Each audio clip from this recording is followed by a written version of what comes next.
Hi, my name is Todd Leonard. My name is Herb Montgomery, and we're just talking. I never get tired of saying this. If you would be so kind, please like our YouTube channel. I mean, like our this broadcast with a thumbs up. Then hit the subscribe button if you're not already a subscriber. And if you'd like to be dinged for upcoming episodes, click that bell icon for us. Thanks, Todd. Thanks for saying it one more time. For those of you who are unfamiliar with this show, if this is your first time, each week Todd, Leonard, and I take just a few moments and we talk about the upcoming lectionary reading from the Gospels for the next weekend, the upcoming weekend. And our goal is to talk about that passage from the Gospels in the context of love and inclusion and societal justice. Our hope is that our conversation will be just talking, as in justice, but that also something we say back as we go back and forth might inspire you alongside with us to do more than just talking. So, Todd, what passage are we looking at this week? I'm very happy to say that we are in John chapter 12, verses 20 through 33. Yeah, so John 12. I'm just going to show all my cards at the very beginning tonight. I wrestle with John chapter 12. John 12 doesn't set very well with me um, for some historical reasons within the way it's been used. But let's take a look at it and see. I think it's important if anyone's unfamiliar with the passage. Uh, the Greeks come to to see Jesus. Philip tells Andrew, and they go get Jesus, and Jesus replies, "The hour has come for the Son of Man to be glorified. Very truly, I tell you, unless a kernel of wheat falls into the ground and dies, it remains only a single seed, but if it dies, it produces many seeds, and anyone who loves their life will lose it. Anyone who hates their life in this world will keep it for eternal life. Whoever serves me must follow me. That where I am, my servant also will be. My Father will honor the one who serves me." And he continues on through the passage, and it's John 12, 20 through 23. There's more here if anyone would like to go read it. Um, we spent a significant portion of time 2 weeks ago talking about the differences in John between uh, the synoptic gospels and the gospel of John, and why those differences matter, why the synoptics, paint a more earthy, invested in what we're going through right now, societally applicable Jesus. Um, and this is another moment where there are significant differences, and Todd, I would love your opinion here too, but this is a significant difference when this passage shows up in Mark, and we've talked about it. We talked about it just a couple weeks ago in Mark. Mhm. This, anybody who loves their life will lose it, and who hates their life in this world will keep it for eternal. That's not the way it reads in the other gospels. In the other gospels, it's about they're threatening you with a cross. If you don't Mhm. shut up, Yep. they're trying to silence the voices, silence Mhm. Jesus's voice. And Jesus is like, this is the moment not to, get the whole world and lose your soul by being silent in the face of injustice. This is the moment, even if they're threatening you with the cross, to keep speaking out and keep calling for change. And if anyone's unfamiliar with that passage in Mark, I would encourage you to go back a couple weeks and look at that episode. But also in Mark and Matthew and Luke, the emphasis is always on Jesus's resurrection. And definitely the dying is necessary for there to have a resurrection, but it's the dying and being raised 3 days later. Once we get to John, it's not so important that Jesus is resurrected again in any of these statements. The emphasis is never on death and resurrection. It's just on the dying. It's the dying itself that is the focus, that's being glorified, that's being pushed as the major focus and thrust. And here again, even this passage takes a subtle twist that now it's about hating your life and about, being willing to die. And if you don't die, The seed that doesn't die doesn't produce fruit. And that fascination with death in John has been problematic societally and socially for the marginalized and the disenfranchised. So anyway, there's a significant difference here. There's an emphasis difference that I'm struck with right off the bat. What about you, Todd? Yeah, I this is just this is just dripping with Gnostic imagery um and concepts. This is, this is one of those things that many Christians will say today, that Jesus came to this earth to die. Right. And this is Because of one of those this passage, passages yes. that, no, it was for this reason that Jesus came to this moment in his ministry. This has been his purpose all along, is to die. And so everything else about Jesus' life, everything about his teaching, everything about his healing, everything about his confronting uh, people in power, and even the spirit realm power, none of that really matters in the context of John. In the context of John's Jesus, everything else is just preamble, incidentals almost, to or set up for him to die. And that's that that just is, I mean, it's just as night and day from what we read in the other gospels.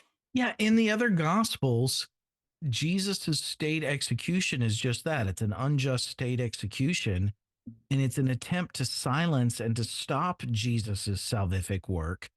And then the emphasis radically shifts to the resurrection and this mystery of the resurrection, and how the resurrection undoes, reverses, overcomes everything that was accomplished through Jesus's death. It's the great reversal that turns Jesus's death just into an interruption in Jesus's salvific work. When you get to the Gospel of John, it's no longer about resurrection. It's the death itself is not an interruption in Jesus' salvific work. It is the conduit, the moment where Jesus' salvific work is accomplished. And it took a long time for that to settle into Christianity. It took almost 1,000 years for that to be the imagery in Christianity. But it wasn't the way the early church defined this stuff. Right. But boy, has it settled into Christianity, because there is so much of this speaking of suffering and death as our own way of salvation, as our own way of being set free from the material world, being set free from our own selfish desires, set free uh, from worldliness and a love of this world. That death and suffering is God's chosen instrument of Right. saving us from ourselves. Death is and redemptive. and so that's we all need to go through that. And that's just fundamentally different, because I think we all can sit here and we understand that being a human being means that we will suffer. And uh, suffering is an experience that all of us have, and all of us can, in our suffering, can find ways to perhaps grow through that suffering. But to say that this is the means of God causing our bringing about our salvation, is to make God this, frankly, a torturer, of dumping difficulty on us, and dumping and causing our, and man, how much I hear people in my hospital chaplaincy saying that, I know God has a reason for why he's allowing my loved one to die, and I'm sure he'll explain it to me one day. And man, it's just, God just looks just demonic Mm. when you really start carrying, living out the implications of this God who's causing suffering and death.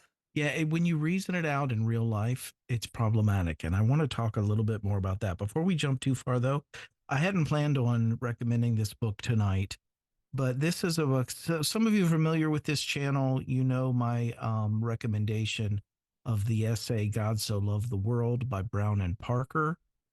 Parker is one of the authors of this book called Saving Paradise. It's a pretty thick book, but they make a compelling argument in this book that the cross was not the focal point of Christianity for the first 1,000 years. It was Jesus's life ministry and his resurrection, which overcame the cross. The cross was the enemy. It was that which the resurrection undid. Um, Mm-hmm. and so there's this imagery. But again, if you're unfamiliar with that essay by Brown and Parker, I want to recommend it another time. It's God So Loved the World, ? Like a question, by Brown and Parker. If you Google that, you'll find it. I think on healingreligion.org, they offer a free copy, a free PDF copy of it. But this idea, Jesus didn't come to die. Jesus came to To show bring us the way life. of life, you Yeah. know? And the reason he died was not because he chose death. The reason he died is because he refused to let go of life and things that are life giving in the face of a death dealing empire when they threatened him with death if he wouldn't let go of life. So I think that is it's subtle, but it makes huge implications in how we respond to suffering and injustice and oppression, even in our own life. Mm-hmm. Yeah, I mean the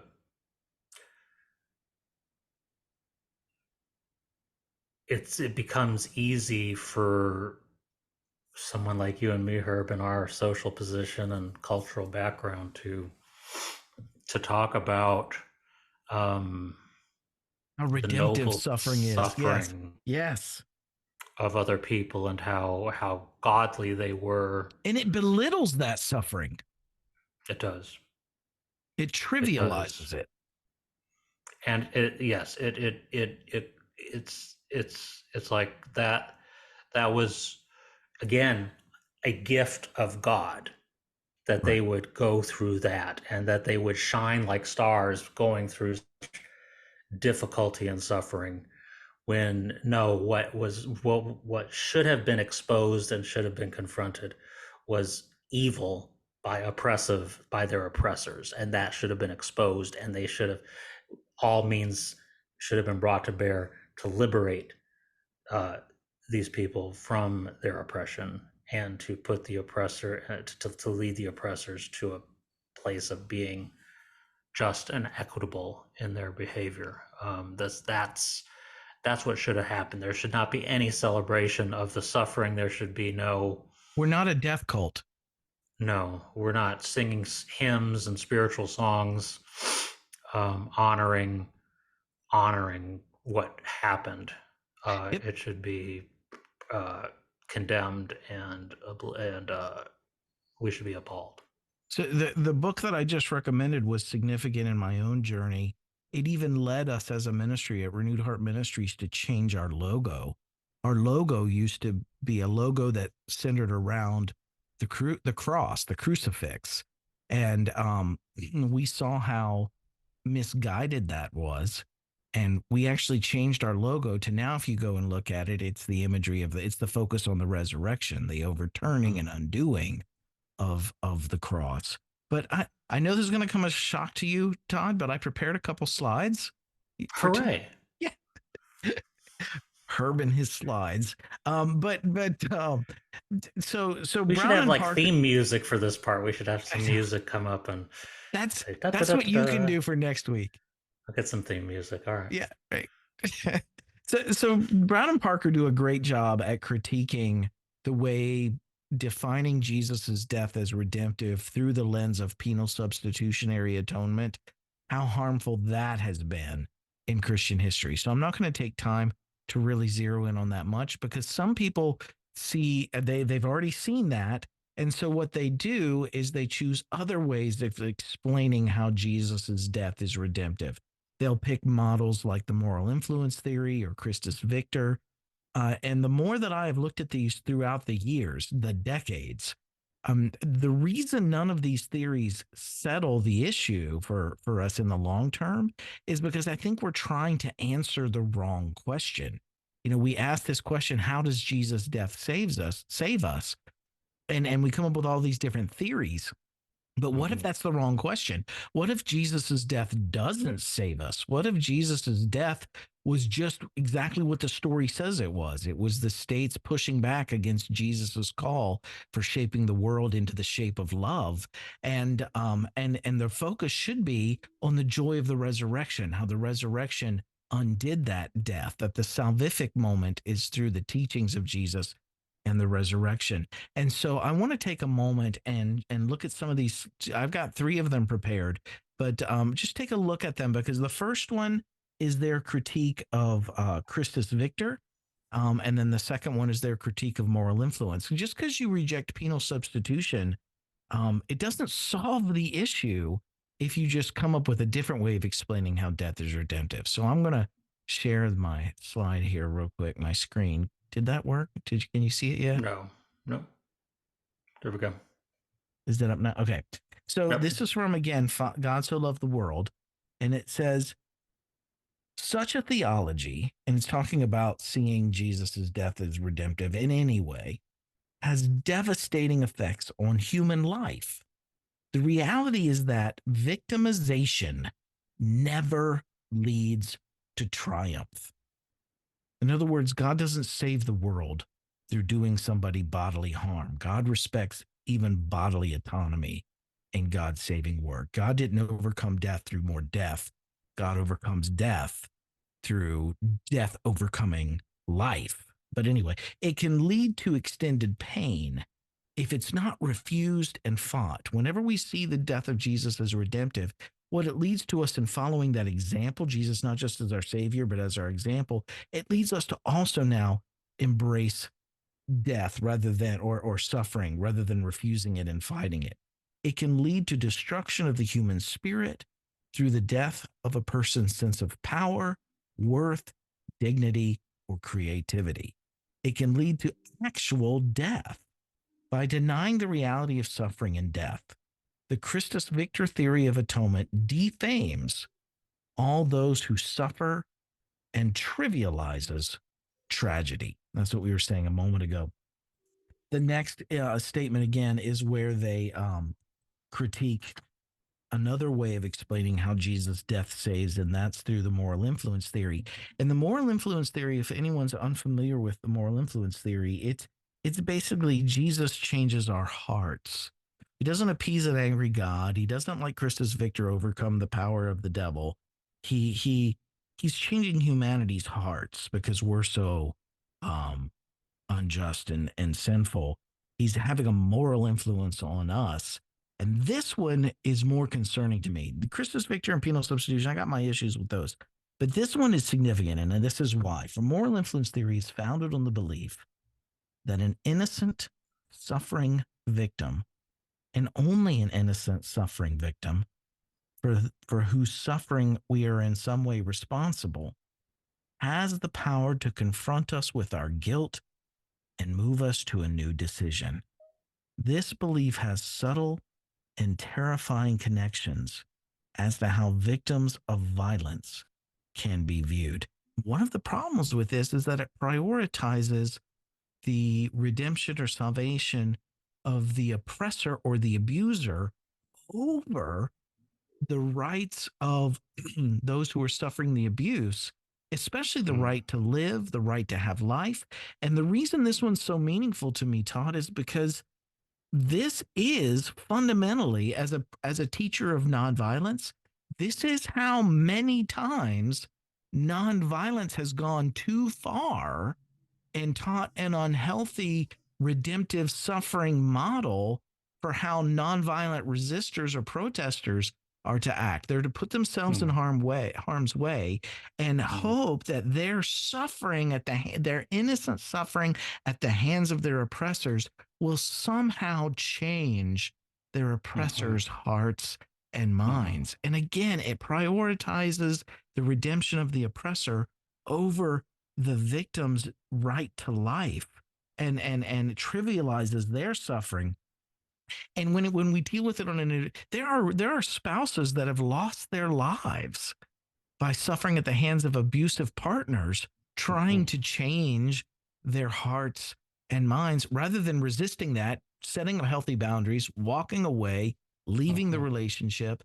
It's just problematic all the way through. And even the civil rights movement. And I want to be very careful with this critique. This is not my critique. This is the critique of other people of color of MLK's areas where he taught moral influence at a time during the civil rights movement. I just want to remind us that um, the system didn't change because they were so moved by the suffering of the innocents. mm, Malcolm X was just as vital to the civil rights movement as MLK was. And I'm a mm. teacher of nonviolence, and I can still say that because they saw that if they rejected MLK, they had to face Malcolm X, and they weren't willing to do that. So they bowed to the demands of the civil rights movement, at least temporarily, until racism evolved into whatever it is today. But it wasn't this. This is problematic. And the last slide that I have, this is actually from Reverend Dr. Katie Cannon in her introduction. She writes an introduction to, I think it's either the 25th or the 40th, I forget, but it's actually I'll look. It's the 20th. It's the 20th anniversary edition of Dr. Dolores Williams' classic work, Sisters in the Wilderness. But she writes, theologians need to think seriously about the real life consequences of redemptive suffering, teaching that suffering can be redemptive, that Jesus' suffering was redemptive, and that we, can follow that example in our own voluntarily suffering for someone else's redemption. God talk that equates the acceptance of pain, the acceptance of misery, the acceptance of abuse as the way for true believers to live as authentic Christian disciples. Those who spew such false teaching and warped preaching must cease and desist. Those are some pretty significant, for me, those are some significant statements. Easy for you to say. Um, as you were walking through those, I was thinking about how white America has turned Martin Luther King into a messiah figure in the way of a Johannine Christ. Wow. That that his martyrdom was, and let's be clear, it wasn't martyrdom. It was it was Assassination. murder. Right. Um, his death was, his life being cut short turned him into it didn't turn him into, we turned him into a mythical figure, um, who who solved America's racial problem. But let us not forget what happened in the United States when Martin Luther King was killed. The black community was terrified to death of what was going to happen without Martin Luther King's leadership. They saw this as their movement was, the future of their movement was at stake. The work of trying to gain equal rights was at stake. And this would be the same this is the same type of fear that the disciples of Jesus had when he died, according um, to the Gospels, is that they didn't know what to do. They feared that their life was over, and they feared that the mission that Jesus had begun was lost because Mm. he died. That's what everybody reacted to, was that death meant the end of bringing about the goals of the mission of the kingdom of God in the context of Jesus, and the goals of the mission of the civil rights movement at the death of Martin Luther King. And and then it has been the choice of people on the other side of those deaths to make the decision of, the movement is righteous, the movement is of God, we're going to continue to carry it forward in the spirit of Jesus, in the spirit of Martin Luther King. But this is not, um, no no righteousness was accomplished in the execution of Jesus or in the murder of Dr. King. Um, Work was hampered. Yeah, if we look at the aftermath of King's assassination, two things happened. Those who were part of the civil rights movement in association with MLK, they made the decision to carry on his work in the face of impossible odds. The other thing that took place was that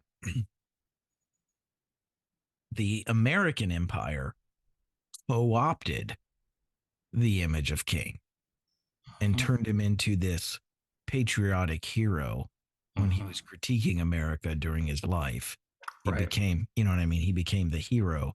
Afterwards, Vincent Harding quotes a poem in his book that, in one of his books, where the poem was originally written for Malcolm X, but it says it's much easier to build monuments to men than it is to carry on their work of changing the world. It's much easier to worship them than to follow them. And then that, Mm-hmm. as you have rightly pointed out, leads to the parallel with Jesus. With Jesus, too, it was the decision of Jesus's followers, and maybe it was through the resurrection, through however that worked for them back then. But it was through the decision of Jesus's followers that carried on Jesus's salvific work after his execution, too. And Jesus's ministry eventually became co-opted by the Christian church when they became wedded to empire again. The empire, Mm-hmm. chooses Jesus as their banner. I Mm-hmm. mean, you think about the parallels between the Jesus story and the civil rights movement. There's so many there. Sure. But I don't think anybody would say King's death is redemptive. Again, let me just bring out one more thing. If anyone is just like, I know that if this is your first introduction to this critique, I know it can be challenging. It sounds like, wait a second, I believe Jesus' death was redemptive all my Christian life. Well, because that's the evangelical soundbite. That's what we're raised on. That's the Kool-Aid that It's the that core. yeah. But there's another book out there I want to recommend to you: Christianity, Patriarchy, and Abuse, a feminist critique, and it's by Brown and Bond. Those are the editors. So Parker was the author of one book. Brown is one of the editors of the other. And the essay that I recommend is always by Brown and Parker, by the two. They straddle these two books. But anyway, sorry, I just realized the connections there. But that book there is such a powerful book in helping us look for other ways of understanding Jesus's death that doesn't support empire, that doesn't prioritize oppressors, that doesn't trivialize victims, that doesn't teach redemptive suffering to the detriment of survivors. Um, anyway, I've given you a lot of resources tonight. If you're new to this topic, I cannot recommend these resources highly enough. They can be really life changing. Sisters in the Wilderness by Dolores Williams is another one. All of these great critiques of white Western European Christianity, Christian theology, just good stuff. Mm. So again, John, I don't know Again, I've shown my cards from the beginning, Todd. I don't know how to redeem this week's passage. I tried really hard to redeem John 3:16 last week. Worked really hard Mm-hmm. to show the differences in John 2 the previous week. But John 12 once again glorifies and lifts up death as the means of redemption, as the goal of the Jesus follower, as the moment salvation takes place. And that's just not the emphasis we get in the synoptics. And there are significant critiques from marginalized communities that I think we need to listen to on this topic. Even if we don't come down and agree with them in the end, it doesn't hurt to listen to their critique and hear them out. Very true. So, well, anything else? That's all I have this week. Just take, if you're preaching from this passage this weekend, good luck. If you're sharing it with a congregation, I think it's important. For me, my advice would be just to take some time to very patiently and slowly just express with some intention how these passages can be understood in a way that is very harmful and try to do some damage control there. And I wish I had a life-giving reconstruction of how we could reinterpret this passage this week. I don't. I just think it's one of those passages that we need to be honest about. The Johannine community went in a direction here that is not proven historically to have been beneficial for the oppressed. Yeah. So, neither On Herb or that I are happy note, preaching in a congregation this Sunday or this weekend. If you are, more power to you. And we believe that you will stand up for the justice of God and the person of Jesus, and think about that in the Lenten context. yeah, And and remember, we're not there's locked still into the much, lectionary. We can preach on the Sermon on the Mount this weekend. right? That's right. So you can reframe, you can move away from the traditional Lenten texts, and lead a Lenten reflection on something in the synoptics. So Yeah, that's always an option. um, Or yeah. or just be honest with this passage. If you have to preach this passage, I just want to encourage you with just cheer you on with to take courage and being intentional about what you say. All right, everybody, that's what we got. We will see you again next week, and we wish you all the very best. All right, you guys have a great week.